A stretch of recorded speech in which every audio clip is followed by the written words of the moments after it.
Hello everyone, management मंत्रा के इस video में आप पढ़ेंगे कॉन्ट्रैक्ट ऑफ गारंटी। तो नेक्स्ट आप देखते हैं कि इसके अंदर कौन कौन से टॉपिक आप पढ़ेंगे। पहले हम देखेंगे कि इसका क्या मीनिंग होता है। एग्जांपल, कौन सी पार्टीज इसके अंदर इन्वॉल्व होती है, क्या टाइप्स होते हैं इसके, क्या फीचर्स होते हैं एक एसेंशियल कॉन्ट्रैक्ट ऑफ गारंटी के, और इसके क्या पर्पस होते हैं। इनको डिटेल में देखने से पहले डिस्क्रिप्शन में आप इंडियन कॉन्ट्रैक्ट एक्ट और बिजनेस लॉ से रिलेटेड डिफरेंट टॉपिक्स पर वीडियो देख सकते हैं। वीडियो अच्छा लगे तो प्लीज लाइक कीजिए, चैनल को सब्सक्राइब कीजिए, कमेंट कीजिए, और किसी टॉपिक पे वीडियो चाहिए तो आप कमेंट कर सकते हैं।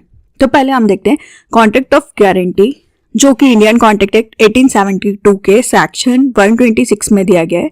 अ contract of guarantee is a contract to perform the promise और to discharge the liability of a third person in case of his default. Contract of guarantee होता है ये एक तरह का प्रॉमिस होता है जो कि आप परफॉर्म कर रहे हैं कि कोई भी पर्सन अगर अपनी लायबिलिटीज को, अपने दायित्व को पूरा नहीं करता है, वो डिफॉल्ट हो जाता है, तो उसकी तरफ से जो थर्ड पर्सन है वो गारंटी लेता है कि वो उस चीज का पेमेंट करेगा। फॉर एग्जाम्पल बात करते हैं लोन रीपेमेंट की। ए ने लोन लिया बैंक से और प्रॉमिस किया कि वो लोन को पे करेगा, पर बैंक भी सिक्योरिटी मांगती है किसी और पर्सन की, तो बी प्रॉमिस करता है कि अगर ए लोन का पेमेंट नहीं कर पाया तो उसकी जगह पे बी करेगा। मतलब यहाँ पे बी गारंटी ले रहा है लोन को पेमेंट करने की। तो यहाँ पे जो बैंक है वो क्रेडिटर है, बी जो है वो श्योरिटी है, मतलब कि जो आपको गारंटी देता है कि अगर सामने वाली पार्टी पेमेंट नहीं कर पाई तो वो करेगा, और जो ए है वो प्रिंसिपल डेटर्स होता है। नेक्स्ट हम देखते हैं कौन सी पार्टीज होती है कॉन्ट्रैक्ट के अंदर। तो 3 पार्टीज होती है। फर्स्ट आता है principal debtors, the person who makes default और the person in respect of whom default the guarantee is given is said to be principal debtors. Principal debtors वो पर्सन होता है जो कि डिफॉल्टर होता है, या जिसके फेवर के लिए या जिसके लिए आप गारंटी को देते हैं उसको प्रिंसिपल डेटर्स बोलते हैं। मतलब इस पर्सन ने कुछ उधार लिया है, किसी चीज का पेमेंट नहीं किया है, वो प्रिंसिपल डेटर्स। फिर आता है creditors, the person who lend money to principal debtors और the person to whom the guarantee is given is called a creditors. Creditor वो पर्सन होता है जिससे पैसा उधार लिया गया है, मतलब इससे जो प्रिंसिपल डेटर्स था उसने पैसा लिया और इसको गारंटी देता है श्योरिटी, मतलब थर्ड पर्सन की अगर प्रिंसिपल डेटर्स इसका पेमेंट नहीं कर पाए तो वो करेगा, वो पर्सन होता है क्रेडिटर। फिर आता है third, surety, the principal who gives guarantee to creditors on the behalf of principal debtors is called as a surety। जो पर्सन प्रिंसिपल डेटर्स के बिहाफ में क्रेडिटर्स को गारंटी देता है कि अगर प्रिंसिपल डेटर्स ने पेमेंट नहीं किया तो वो करेगा, वो पर्सन होता है श्योरिटी। फॉर एग्जाम्पल बात करें मिस्टर एक्स, उन्होंने एडवांस में लोन ले रखा है 25,000 का वाई से। अब जेड प्रॉमिस करता है कि अगर वाई उसको पेमेंट नहीं कर पाया तो वो उस लोन का पेमेंट करेगा। तो इसमें जो एक्स है, मतलब एक्स ने पैसे लिए, वो प्रिंसिपल डेटर्स किससे लिए हैं, वाई से लिए हैं, तो वो हो गया क्रेडिटर्स। और जो जेड है वो गारंटी दे रहा है कि अगर एक्स ने पेमेंट नहीं किया तो वो करेगा, तो वो हो गया श्योरिटी। नेक्स्ट आता है काइंड्स ऑफ गारंटी या types of guarantee. Contract of guarantee existing liability या फ्यूचर लायबिलिटीज के लिए भी हो सकता है। तो इसमें 2 टाइप्स होते हैं, स्पेसिफिक गारंटी और कंटिन्यूअस गारंटी। फर्स्ट आता है स्पेसिफिक गारंटी, जो कि स्पेसिफिक ट्रांजैक्शंस के लिए होती है, सिर्फ किसी सिंगल डेब्ट को, मतलब एक सिंगल लोन को पेमेंट करने के लिए, या कुछ स्पेसिफिक लेन देन हुआ है एक ही, उसके लिए होती है।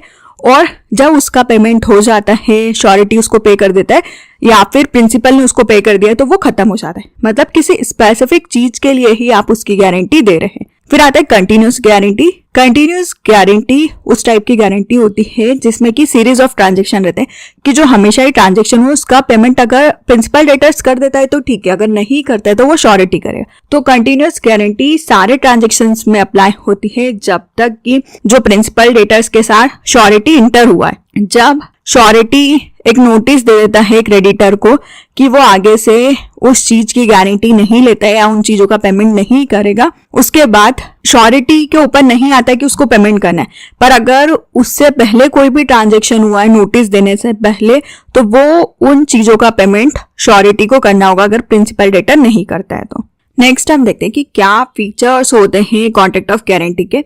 जो भी एसेंशियल फीचर्स होते हैं वैलिड कॉन्ट्रैक्ट के, वो सारे फीचर्स कॉन्ट्रैक्ट ऑफ गारंटी में भी अप्लाई होते हैं। फर्स्ट आता है प्रिंसिपल डेब्ट।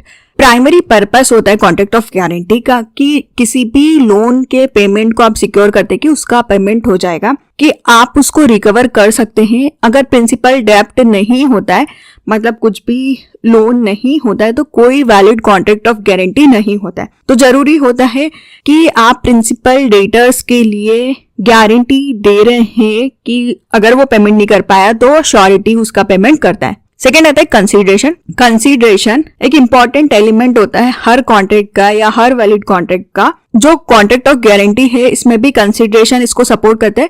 कॉन्ट्रैक्ट ऑफ गारंटी बिना कंसीडरेशन की प्रेजेंस के वॉइड होता है, नल होता है, मतलब कि उसका कोई मतलब नहीं होता है या वो वैलिड नहीं होता है। तो यहाँ पे कंसीडरेशन की जरूरत श्योरिटी और क्रेडिटर के बीच में नहीं होती है।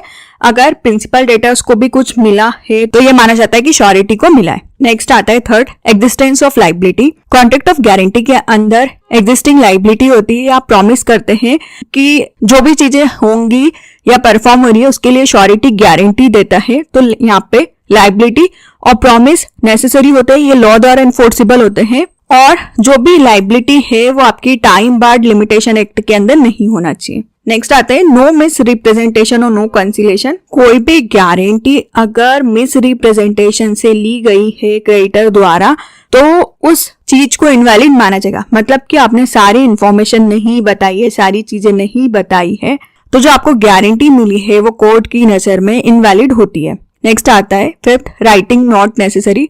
कॉन्ट्रैक्ट ऑफ गारंटी के अंदर जरूरी नहीं है कि जो भी आप कॉन्ट्रैक्ट कर रहे हैं वो रिटर्न में होना चाहिए। ये ओरल भी हो सकता है और रिटर्न भी हो सकता है। दोनों ही केस में ये वैलिड होता है और लीगली इन्फोर्सेबल होता है, पर आपका इम्प्लाइड कॉन्ट्रैक्ट नहीं होना चाहिए। नेक्स्ट आता है ज्वाइनिंग ऑफ अदर को श्योरिटीज। जब कोई एक पर्सन गारंटी दे रहा है तो उसमें क्रेडिटर्स को कुछ भी एक्ट करने की जरूरत नहीं है, पर अगर वो बोलता है कि कोई और उसको ज्वाइन करेगा, मतलब उसके साथ में एक और पर्सन श्योरिटी देगा तभी मैं श्योरिटी दूंगा, तो इस केस में ये जो गारंटी है वो वैलिड नहीं होती है जब तक कि दूसरा पर्सन उसको ज्वाइन ना कर ले। तो ये कुछ एसेंशियल फीचर्स होते हैं कॉन्ट्रैक्ट ऑफ गारंटी के। नेक्स्ट हम देखते हैं कि क्या पर्पस होते हैं कॉन्ट्रैक्ट ऑफ गारंटी के। तो फर्स्ट आता है कि जो भी लोन दिया गया है पार्टी द्वारा उसकी सिक्योरिटीज के लिए आप कॉन्ट्रैक्ट ऑफ गारंटी का यूज करते हैं। आप कहीं भी बैंक में जाते हैं लोन लेने के लिए तो वो आपसे किसी और की सिक्योरिटीज भी लेता है, उसका साइन भी लेता है कि अगर आप पेमेंट नहीं कर पाए तो वो उससे रिकवर करेंगे, इसलिए कॉन्ट्रैक्ट ऑफ गारंटी का यूज किया जाता है। सेकेंड आता है ये अश्योर करना कि गुड कंडक्ट में चीजें हो रही है और सर्विस कॉन्ट्रैक्ट में इसका यूज किया जाता है। मतलब कि आप इसको जॉब या सर्विस के कॉन्ट्रैक्ट में यूज करते हैं। आप किसी एम्प्लॉयज को रख रहे हैं तो किसी और एम्प्लॉयज से या उसका रिलेटिव आपकी कंपनी में काम कर रहा है तो उससे आप उसकी सिक्योरिटी लेते हैं कि वो ऑनेस्टली तरीके से आपकी कंपनी में काम करेगा, और वो पर्सन अगर आपको गारंटी देता है तो आप उस पर्सन को रखते हैं। तो गुड कंडक्ट के लिए भी आप इसका यूज करते हैं। नेक्स्ट आता है जो भी डेब्ट का पेमेंट नहीं हुआ है उसके लिए, जो भी लॉस हुआ है उसके लिए आप कॉन्ट्रैक्ट ऑफ गारंटी का यूज करते हैं कि जो भी थर्ड पार्टी का लॉस है आप उसको रिकवर करके दें। मतलब जो भी डेब्ट का पेमेंट नहीं हुआ है आप उसका पेमेंट करें। तो ये कुछ पर्पस होता है इसके। तो इस वीडियो में आपने देखा कि कॉन्ट्रैक्ट ऑफ गारंटी क्या होता है, इसका मीनिंग, एग्जाम्पल, कौन सी पार्टीज होती है, क्या इसके टाइप्स होते हैं, फीचर्स और इसके पर्पस। वीडियो अच्छा लगे तो प्लीज लाइक कीजिए, चैनल को सब्सक्राइब कीजिए और कमेंट कीजिए। और किसी टॉपिक पे वीडियो चाहिए तो आप कमेंट कर सकते हैं। Thank you.